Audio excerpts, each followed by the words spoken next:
করতে না পারেন, একটা ভালো পরিবেশ যদি হাঁসের জন্য না থাকে, তাহলে 3 মাস কেন 6 মাস আর ডিম পাবেন না।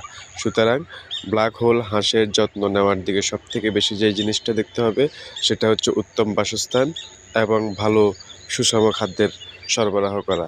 তাহলে হাঁস যে কোনো সময় 3 মাস 3.5 মাসের মধ্যে বা 4 মাসের আগে ফুল প্রোডাকশনে চলে আসবে।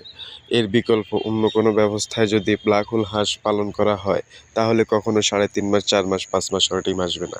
আর যদিও বা আসে, তার স্থায়িত্ব খুব একটা বেশি হবে না। দর্শক, যে কোনো খামার শুরু করার আগে সফলতা পাওয়ার জন্য অবশ্যই আপনার অভিজ্ঞতা ম্যাটার করবে। তাই যারা নতুন অভিজ্ঞতা না নিয়ে নতুনভাবে খামার শুরু করার চেষ্টা করতেছেন, তারা অভিজ্ঞতার জন্য অন্তত 100 বা 50টা 100টা বা 150টা হাঁস বা মুরগি নিয়ে যে কোনো খামারের পথ চলা শুরু করতে পারেন। তাহলে অভিজ্ঞতাটাও হলো, আর যদি কোনো প্রকার